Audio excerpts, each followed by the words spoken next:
El texto que vamos a leer está tomado de la carta de Pablo a los Efesios en el capítulo 5, versículos 25 al 27. Dice así la palabra del Señor: Maridos, amad a vuestras mujeres, así como Cristo amó a la iglesia y se entregó a sí mismo por ella, para santificarla, habiéndola purificado en el lavamiento del agua por la palabra, a fin de presentársela a sí mismo una iglesia gloriosa, que no tuviese mancha, ni arruga, ni cosa semejante, sino que fuese santa y sin mancha.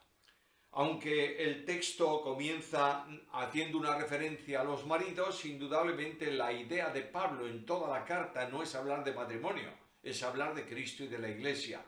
Y ha usado la figura, el símbolo del matrimonio para que hubiese una ilustración fácil de las verdades que él ha dicho en relación con la comunión, con la vida, con la esperanza de Cristo y de la Iglesia, o de la Iglesia y de Cristo, si lo preferís mejor. La vida cristiana casi siempre tiene una visión escatológica delante, que orienta nuestra forma de pensar y de reflexionar al tiempo en que la Iglesia sea tomada de este mundo para estar para siempre con Jesús. Y nuestra perspectiva es una reunión eterna admirable que todos deseamos, que todos anhelamos y que se va a producir en cualquier momento, pero no podemos olvidar que la glorificación es la etapa final del proceso de salvación. No podemos entender el versículo que habla de una iglesia gloriosa sin mancha ni arruga si no comenzamos por el origen de lo que es en sí la formación del pueblo de Dios, la iglesia de Jesucristo, que comienza con la obra de salvación, sigue con la obra de santificación y concluye con la obra de glorificación.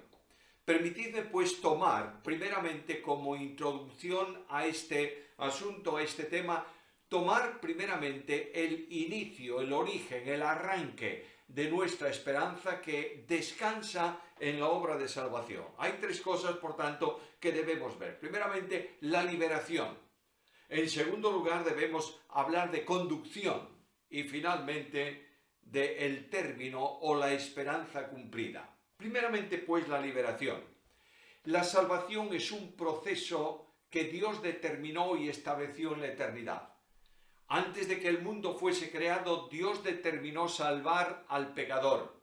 Y la Biblia lo dice en muchos lugares, pero hay un texto muy conocido de la carta primera de Pedro, capítulo 1, versículos 18 al 20, en donde leemos de esta manera: sabiendo que habéis sido rescatados de vuestra vana manera de vivir, la cual recibisteis de vuestros padres, no con cosas corruptibles como oro o plata, sino con la sangre preciosa de Cristo, como de un cordero, sin mancha y sin contaminación. Ahora, notad esto: ya destinado desde antes de la fundación del mundo. Por tanto, la primera manifestación de la exteriorización de Dios, cuando sale de sí mismo, de su intimidad, y va a crear todo cuanto existe, la primera manifestación es una manifestación de gracia, en la cual Dios determina salvar al pecador. Lo digo con una frase que utilizo muy a menudo, pero que creo que resume bien este asunto, y es que antes de que Dios dijese sea la luz, Dios dijo sea la cruz.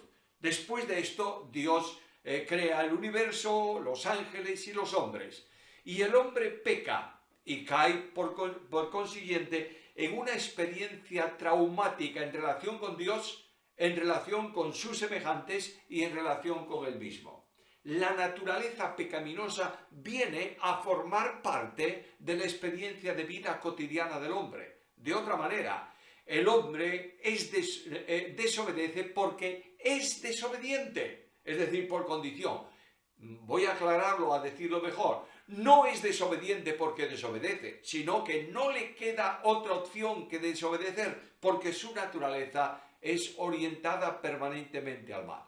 Pero este hombre que va a perderse a consecuencia de su pecado está ya en la mente de Dios para salvación, y Dios establece el plan de redención en donde responde a tres preguntas: ¿quién, cómo, cuándo? ¿Quién lo hará? El Hijo de Dios en carne humana, ¿Cuándo lo hará? Cuando llegue el cumplimiento del tiempo, Gálatas 4:4. ¿Cómo lo hará? Pagando el precio de la redención, es decir, comprándonos y redimiéndonos. Y pasa el tiempo, y el Hijo de Dios es enviado del cielo a la tierra, se encarna en la Virgen María, nace como un niño, es envuelto en pañales, acostado en un pesebre, crece en sabiduría y en dimensión, en estatura, se hace un adolescente y luego un hombre, es un carpintero, aprende el oficio de su padre adoptivo y camina con su familia, vive con su familia y es conocida entre las gentes del entorno por la familia de él y conocen el nombre de sus hermanos y conocen el nombre de sus hermanas. Este Jesús, el Hijo de Dios, comienza un ministerio en la tierra luego de su bautismo. Y el Hijo de Dios viene al mundo predicando el Evangelio del Reino, es decir, el Evangelio de salvación, el Evangelio que predicaba Juan el Bautista. Quiero recordaros que hay muchos que dicen que el Evangelio de Juan no es el Evangelio de la gracia, es el Evangelio del Reino. ¿Sabéis cuál es el Evangelio de Juan?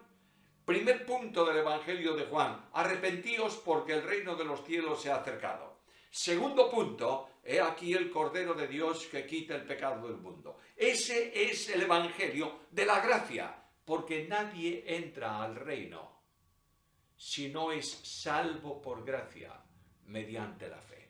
Y este Jesucristo, el Señor, durante su ministerio, realiza prodigios y señales, se manifiesta como el Hijo de Dios encarnado, como el Mesías esperado, y de pronto su ministerio concluye.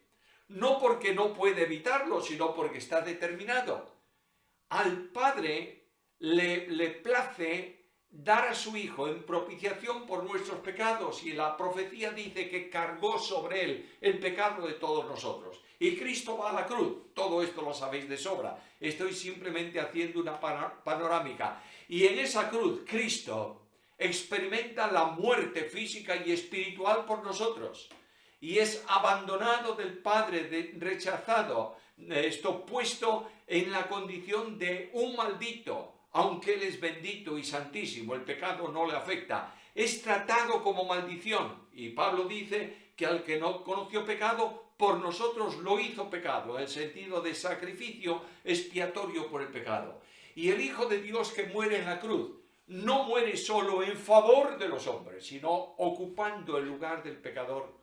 De manera que Él me sustituye a mí que he creído y a ti que has creído, nos sustituye plenariamente delante de Dios y extingue la pena del pecado que como pecadores gravitaba sobre nosotros. De otra manera, Cristo fue cargado con mi pecado para que yo sea cargado con su bendición. Y voy a la carta a los Romanos en el capítulo 5, versículo 1, y entiendo la admirable gracia en aquellas palabras del apóstol, cuando dice que justificados por la fe tenemos paz para con Dios por medio de nuestro Señor Jesucristo. Y me pregunto, Señor, tú has perdonado mi pecado, gracias por eso, pero ¿de qué manera voy a tener yo la seguridad de que este pecado no va a gravitar más adelante sobre mí? ¿Cómo puedo tener la seguridad de que la salvación no puede perderse? Y Pablo me responde en Romanos capítulo 8, versículo 1, de esta manera: ahora pues ya no hay ninguna condenación para los que están en Cristo Jesús. Ahora, cuando Cristo perdona mi pecado, me coloca en una posición especial para una vida de santidad, porque el propósito de Dios es precisamente que seamos santos. Y me coloca en esa dimensión. Voy a la carta a los Colosenses y leo que he sido liberado del poder de las tinieblas y trasladado al reino de su amado Hijo. Por tanto, en este primer paso de la vida de justificación, el pecador creyente es puesto de manera que la pena, la responsabilidad penal del pecado le es retirada y ya no hay ninguna condenación. Ahora bien, cuando se produce la salvación, se produce la transformación. De otra manera, se produce la regeneración. Nadie es salvo que no sea regenerado. Y este regenerado significa que Dios no solamente perdonó el pecado, sino que colocó en él al Espíritu Santo de Dios para que le dé, le faculte, le oriente, le conduzca en una vida de victoria y en una vida de poder. Vida de poder victorioso, ¿cómo? Cumpliendo el programa que Dios tiene para los hombres. Romanos capítulo 8, versículo 29. Dios estableció que nosotros seamos hechos conformes a la imagen de su Hijo. La paz viene a la experiencia del creyente, pero viene también la provisión de poder en el Espíritu Santo de Dios. Ahora déjame decirte algo.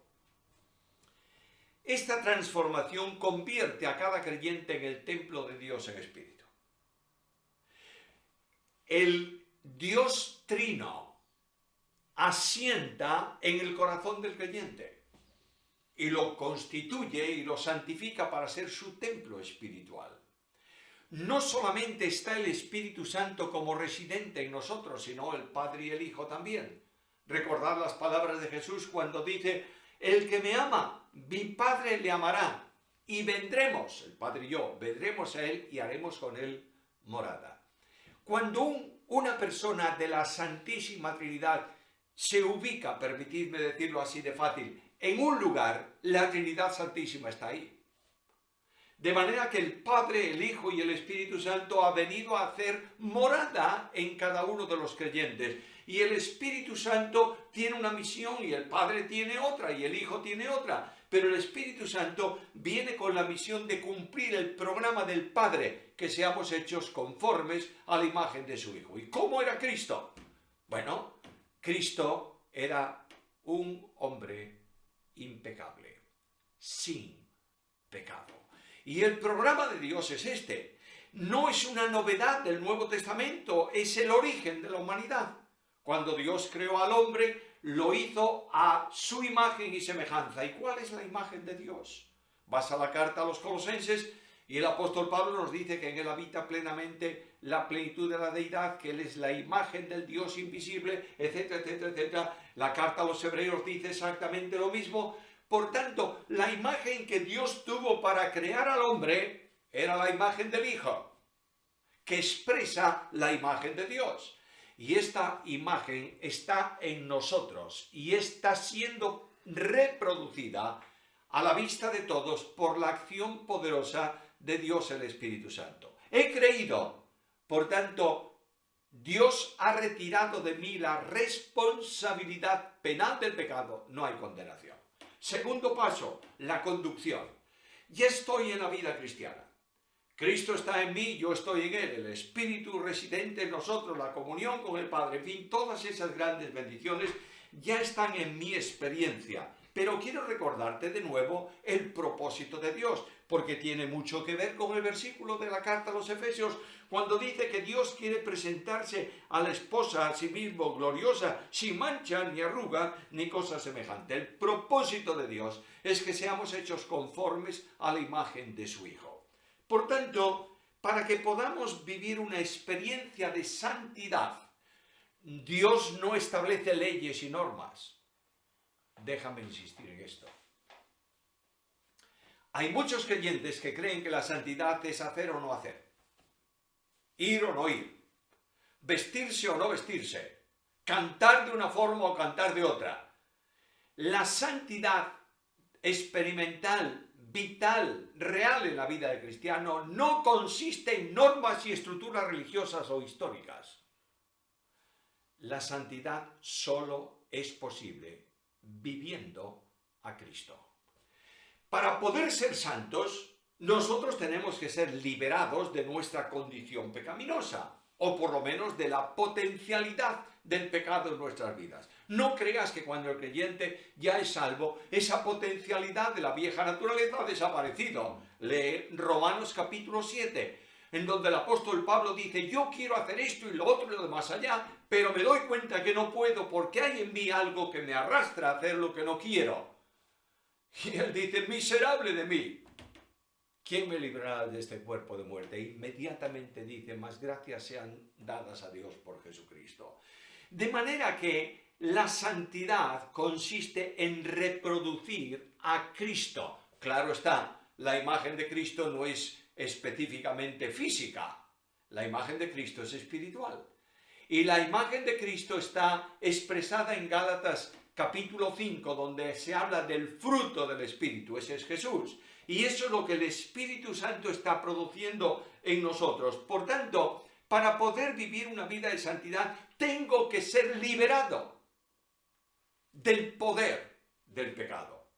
Y naturalmente Dios lo hace vinculándome a Cristo. En Juan capítulo 8 y versículo 36, el Señor Jesús dice, si el Hijo os libertare, seréis verdaderamente libres. Ahora déjame que te aclare un poquito ese versículo. La traducción es correcta. A veces yo oigo, esto está muy mal traducido. Ahora, no te olvides que los traductores de cualquier versión de la Biblia saben más griego que tú y yo, habitualmente. Algunos no tanto, pero bueno, saben más griego.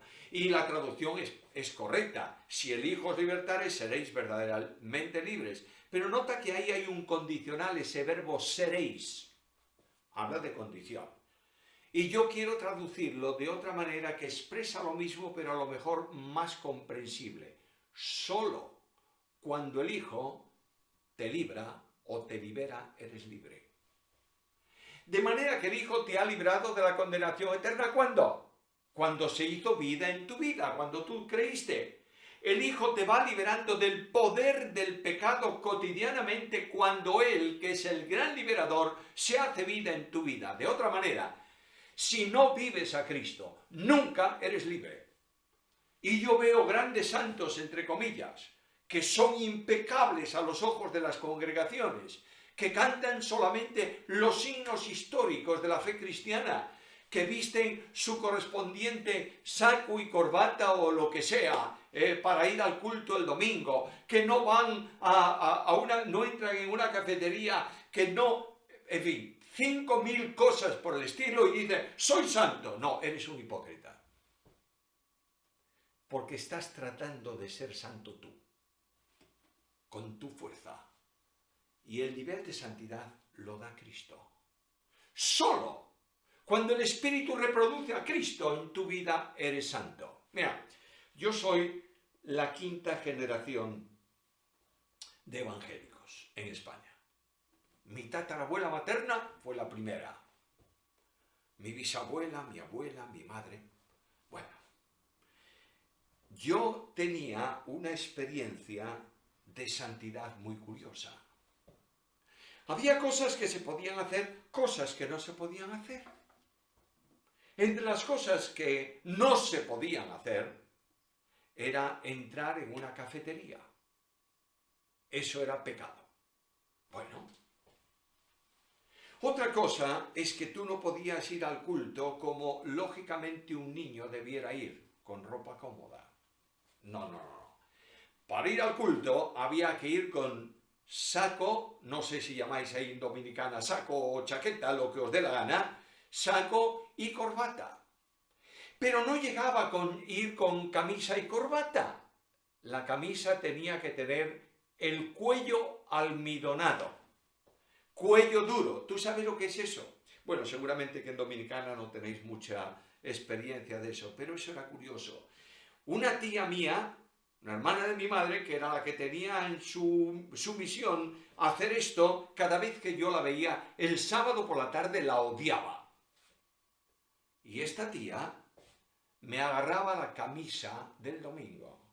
Una palangana, almidón dentro, disuelto, cuello de la camisa dentro del almidón, un rato empapándose y luego sacaba la camisa, la ponía sobre la tabla de la plancha y la plancha de carbón bien caliente, dale al cuello para un lado y para el otro, para un lado y para el otro, hasta que aquel cuello quedaba tan duro como la madera del púlpito.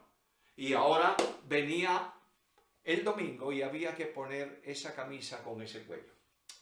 Por otro lado, mis padres y la gente en general en mi tiempo no eran gente rica. En España se pasaba mucha hambre y había mucha necesidad. Y claro, no me compraban una camisa cada trimestre, me compraban una camisa cuando me la compraban. Y, ¿sabes? me la compraban siempre 2 números mayores de la que yo necesitaba.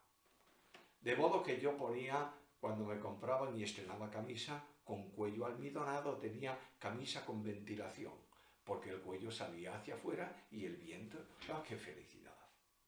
Pero yo crecía, ¿y sabes lo que pasaba? La camisa no crecía. Y llegaba un momento en que la camisa era insoportable. Y mi madre venía, me decía, pon la camisa, y yo ponía las mangas de la camisa, y ella empezaba a abrochar, a abotonar la camisa desde abajo, y cuando llegaba al cuello, aquello no cerraba nada bien, y ¿sabe lo que hacía? Me tomaba por aquí y me decía, estira la cabeza, y entonces le ponía el botón. Y yo quedaba ahí, con el cuello así, todo estrujado. Claro, aprendí a liberarme de la carga de la santidad práctica. Y entraba en el culto y metía los dedos por las 2 manos por el cuello de la camisa, y cuando oraba a alguien largamente, que era muy normal, yo tiraba de la camisa y el botón. Yo sabía que después en casa iba a cobrar, naturalmente, pero me liberaba de la atadura, del yugo esclavizante. Esto que os hace gracia, seguro. Seguro, yo le preguntaba, ¿y por qué tengo que llevar esta camisa? Y la respuesta de mi padre es, porque vamos a la presencia del Señor. Resulta que el Señor está presente solamente en el templo. O está presente en la casa, y en el trabajo, y en el camino. La santidad que Dios establece no es la santidad religiosa de los fariseos, es la santidad del Hijo de Dios. Y Cristo dice, yo te hago libre por comunión conmigo. Y si tú no vives a Cristo, no eres libre. En el instante en que dejas de vivir a Cristo, automáticamente eres un esclavo. Y avanzo un poco más porque la vida cristiana, Pablo la define en vinculación con Cristo. Gálatas capítulo 2, versículo 20. Con Cristo estoy juntamente crucificado y ya no vivo yo, mas vive Cristo en mí, y lo que ahora vivo en la carne lo vivo en la fe del Hijo de Dios, el cual me amó y se entregó a sí mismo por mí. ¿Notas el texto? Ya no vivo yo, ahora es Cristo el que está viviendo en mí. Por tanto, la vida de Cristo, que es una vida de santidad, anduvo por el mundo haciendo bienes, no hizo él maldad ni hubo engaño en su boca, amó entrañablemente a todos, se reproduce en mi vida por la acción poderosa del Espíritu Santo. Permíteme decirte algo más. A veces hablamos de vida de santidad en una vida carente de amor. A veces hablamos de vida de santidad en una vida de disciplina. Esta persona ha tenido este fallo, disciplina. Esta otra persona ha tenido esta otra caída, disciplina. ¿Y la gracia dónde está? La gracia no transige por el pecado, bajo ningún concepto, pero la gracia nunca deja de restaurar al pecador. Hay personas que se sientan en nuestros cultos el domingo para partir el pan. Y cantan himnos diciendo, te amo, Señor. Y son un calvario para su mujer en la casa. Y unos dictadores para sus hijos. Y dicen, Señor, gracias porque puedo ser santo. El que no ama a su hermano no ha conocido a Jesús. ¿Me entiendes? Nosotros excluimos lo que Dios junta. Nosotros nos separamos de otros porque no son como nosotros cuando están unidos a nosotros en Cristo Jesús. Hermanos queridos, hablamos del cielo, pensamos en el cielo y terminaré hablando de esto un poco. ¡Oh, qué maravilla de comunión, de iglesia toda unida, cantando himnos! Algunos dicen, serán los himnos del himnario de 1800. Está muy bien, me da lo mismo. Ahí cantando todos en el cielo, todos juntitos, todos contentos. ¿Por qué no comienzas a vivirlo en la tierra ya? Manteniendo comunión con tus hermanos, amando a tus hermanos, orando por tus hermanos, sintiendo la magnífica realidad de la comunión cristiana en la tierra, que será la comunión establecida en los cielos. Ahora, ¿Dios demanda santidad o no? Sí. Déjame recordarte otro texto, porque si tengo Biblia, ¿para qué voy a hablar yo? La Biblia me dice en la carta a los Filipenses, capítulo 2, versículos 12 y 13, lo siguiente. Leemos Filipenses capítulo 2, versículos 12 y 13. Por tanto, amados míos, como siempre habéis obedecido, no como en mi presencia solamente, sino mucho más ahora en mi ausencia, ocupaos en vuestra salvación con temor y temblor. Y claro está, es un texto tan predicado y siempre se predica esa parte del texto. Ocupaos de vuestra salvación. Y ahora viene toda la normativa de lo que algunos entienden por ocuparse de la salvación. Por supuesto no está hablando de ocuparte de que tú seas salvo. Dios te salva. Creíste, eres salvo. Está refiriéndose a la vida de salvación en el tiempo de la santificación, en el segundo nivel. El primero justificación, el segundo santificación. Y ocúpate de esto. Bueno, está bien. Pero yo no puedo vencer siempre las situaciones adversas que me rodean. No siempre estoy liberado de problemas de tentación. No siempre estoy libre de que mi propia concupiscencia me seduce y me atrae. Porque el texto no termina ahí. Si solamente dijese Pablo, ocupaos de vuestra santificación, de vuestra salvación, con temor y temblor, seríamos unos desgraciados. Pero Pablo dice, porque Dios es el que en vosotros produce así el querer como el hacer por su buena voluntad. Dios dice, sé santo, ocúpate de la santificación, vive la santificación. Y tú dices, Señor, ¿y cómo? No te preocupes. Yo voy a producir en ti dos cosas. Primero, el querer. Nunca serás santo si no quieres ser santo. Primeramente el querer. Y luego el poder para llevarlo a cabo por la buena voluntad de Dios. De otra manera, el Espíritu Santo genera en ti el deseo de ser santo como Cristo fue santo. Y el Espíritu Santo te da el poder para vencer sobre los lazos del pecado y del engaño. Y poder vivir una vida de compromiso, de santidad delante de Dios y delante de los hombres. No eres santo solo delante de Dios, ni eres santo solo delante de los hombres. Lo que tú eres, eres delante de Dios y delante de los hombres. El Espíritu Santo te da el poder. El Espíritu Santo produce en tu vida varios efectos para que puedas vivir una vida de santidad.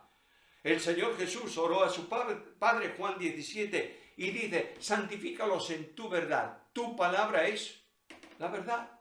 Luego el Espíritu Santo genera en tu vida el deseo de acercarte a la Biblia, de estudiar la Biblia, de leer la Biblia, de predicar la Biblia. Yo quiero preguntarte si en tu iglesia donde estás, en las iglesias que tú conoces, estás recibiendo permanentemente mensaje bíblico. Ah, sí. En mi iglesia se predica solo la Biblia. Muy bien, ¿me permites otra pregunta? ¿Toda la Biblia? ¿O una parte de la Biblia? Somos muy selectivos los creyentes. Nosotros decimos, bueno, vamos a ver, libro de Génesis, son historias muy lindas. Por tanto, el libro de Génesis, todo el libro de Génesis, vamos a predicarlo. Hay cosas un poco extrañas por ahí, como el capítulo 6, que lo vamos a pasar muy por encima. Pero bueno, libro de Génesis, bien. Libro de Éxodo, libro del Éxodo, más o menos, seleccionamos algo. Libro de Levítico, Levítico nada. Porque ya no estamos bajo la ley, sino bajo la gracia. ¡Oh, qué tremendo error! Si tú no conoces Levítico, nunca entenderás Hebreos. Y si tú crees que toda la Biblia es inspirada por Dios, ¿por qué no predicas toda la Biblia? ¿Cuántas veces has escuchado un mensaje sistemático sobre la profecía de Nahum? ¿Y cuántas veces oíste una exposición del Cantar de los Cantares no alegórica, sino real? ¿Cuántas veces te han predicado sobre Eclesiastés? ¿Cuánto sabes de la profecía de Abdías o de Malaquías? Más bien parecen nombres de enfermedades que libros de la Biblia. Y claro está, si tú no predicas la Biblia, no digas que crees en la inspiración plenaria de la Biblia. La Biblia, tomada por el Espíritu Santo, produce un cambio transformador en la vida del creyente. Es más, todos desearíamos iglesias avivadas por el poder de Dios, ¿verdad? ¿Cuántas veces se ha orado por el gran avivamiento de las iglesias de Cristo aquí en la tierra, de las iglesias sanas en la Biblia, de la iglesia en general, no importa cuál sea? Se ha orado por el avivamiento. Quiero decirte, con la autoridad de la Biblia, que el avivamiento no se va a producir solo por oración, ni solo por el poder del Espíritu Santo.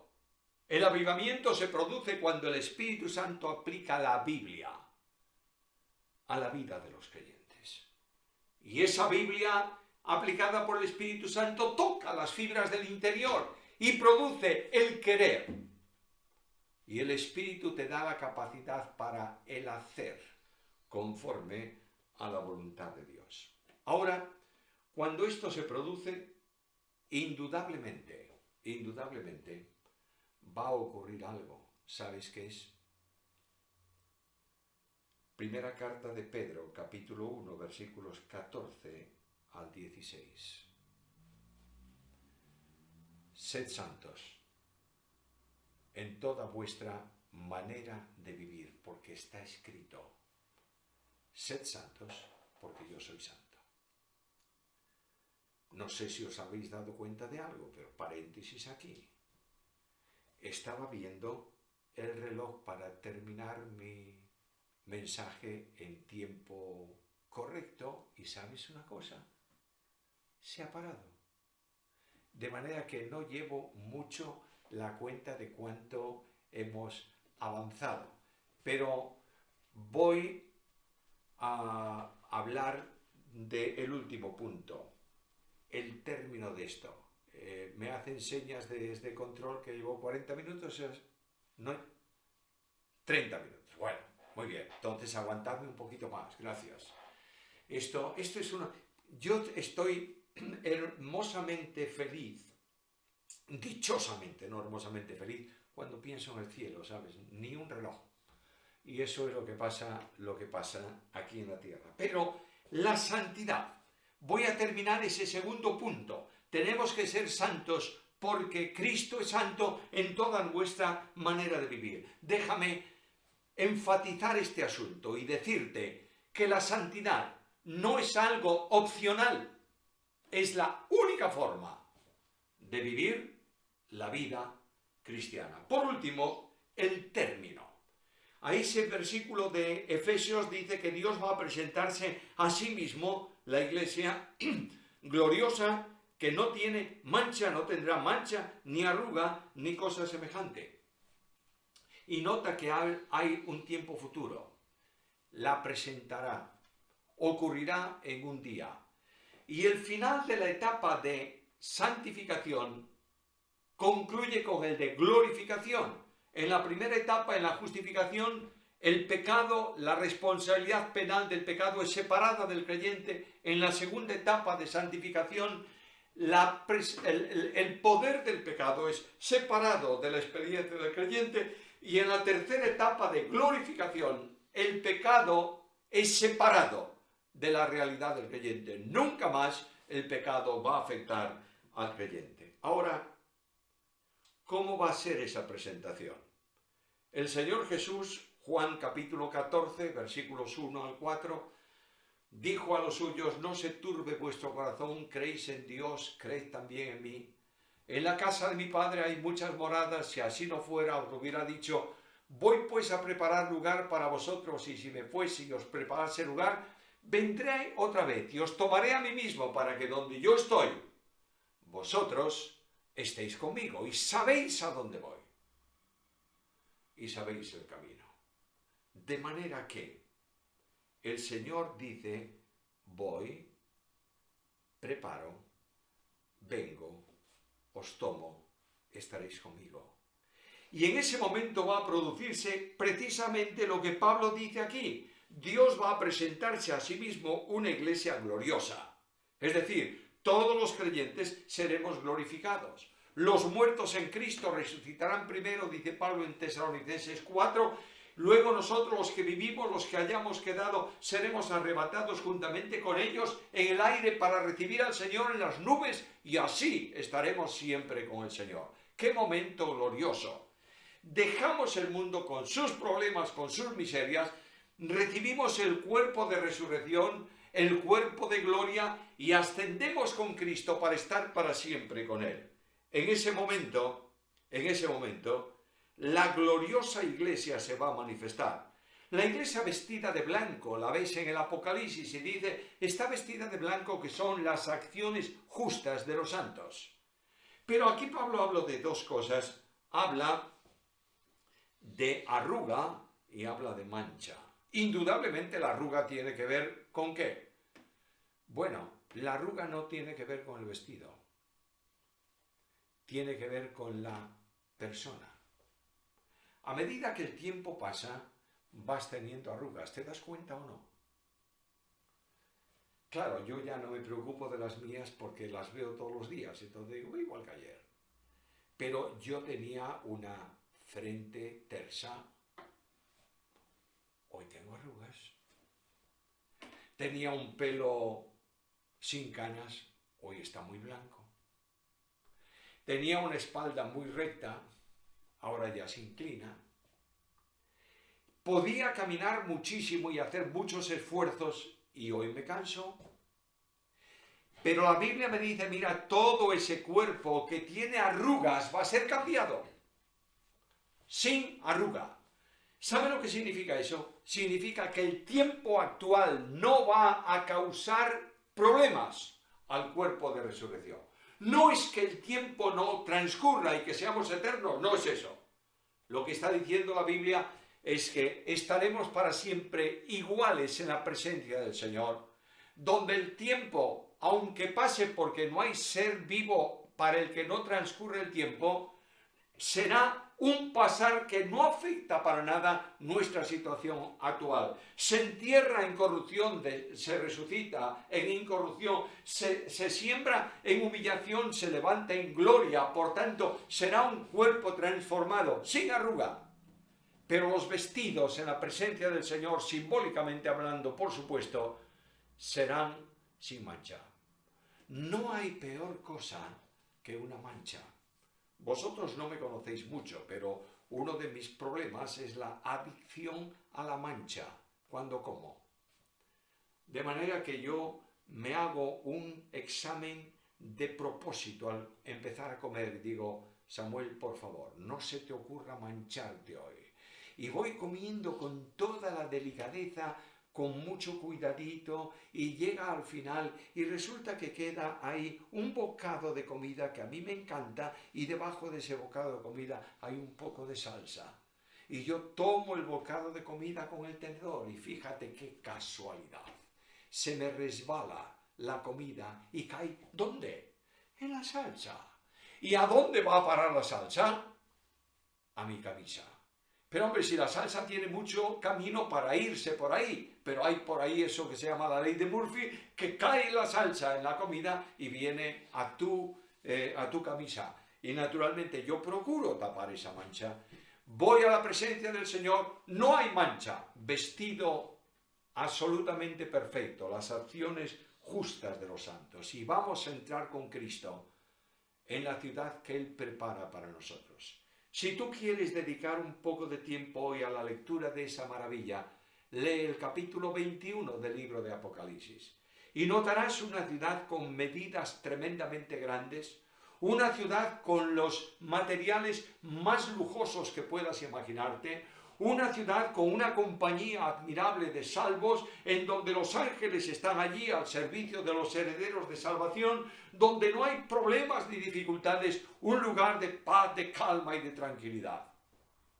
Para siempre con Jesús. Y en eso se va a cumplir la promesa de Cristo. Estaréis para siempre conmigo. A veces los creyentes tenemos nuestra esperanza puesta en cosas. Y te preguntan, ¿qué es lo que tú esperas? Bueno, yo espero la ciudad celestial. Yo también. ¿Y qué esperas?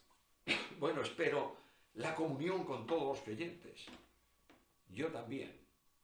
¿Y qué más esperas? Bueno, espero muchas cosas, sin duda ninguna. Pero la esperanza cristiana no son cosas, es una persona.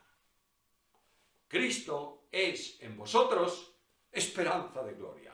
Y Cristo no dice, os tomaré para llevaros a la ciudad santa. Dice, os tomaré a mí mismo para que donde yo estoy, vosotros estéis conmigo. ¿Qué perspectiva, qué dimensión? ¿Cuándo se va a producir ese encuentro con Cristo? En cualquier momento. No hay ni una sola señal que tenga que cumplirse. En cualquier momento el Señor llama a los suyos y los lleva para estar para siempre con Él. Bueno, ¿y esto qué tiene que ver con todo lo que he dicho de santidad? Si Dios quiere prepararse una iglesia sin mancha ni arruga, indudablemente nosotros debemos vivir en la dimensión de la inminencia de su regreso para buscarnos.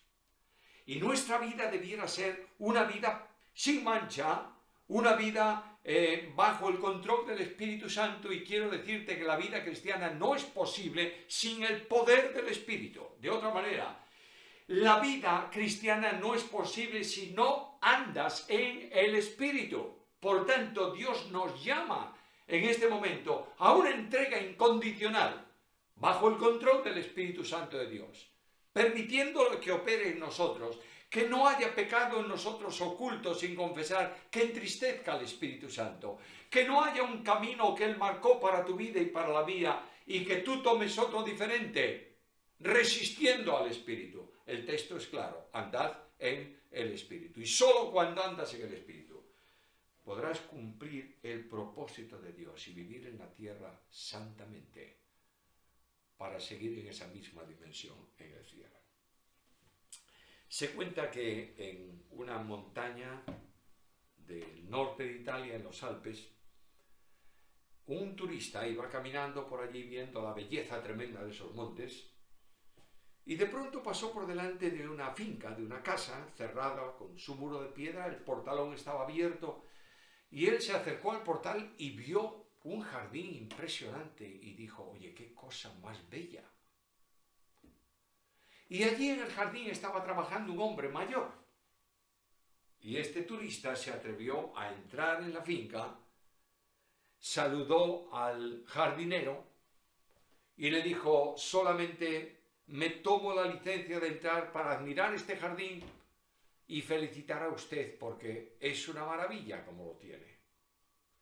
El hombre le dio las gracias y el visitante le preguntó, ¿hace mucho tiempo que está usted de jardinero? Y dice, sí, más o menos unos 25 años. ¿Y por qué le dedica tanta atención?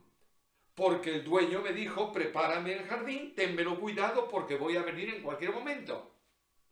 ¿Y cuántas veces vino?, le preguntó el visitante al jardinero. Y el jardinero dijo, en 25 años ni una sola vez. Pero él me dijo, vengo y yo cuido el jardín. Eso es tu obligación y la mía con respecto a mi vida. Que pueda el Espíritu de Dios soplar en el jardín de nuestra vida y desprenderse nuestras aromas para la gloria de Dios. Mientras recordamos que el propósito del Señor es presentarnos delante de su gloria, sin mancha, ni arruga, ni cosa semejante. Que Dios añada sobre vosotros su bendición.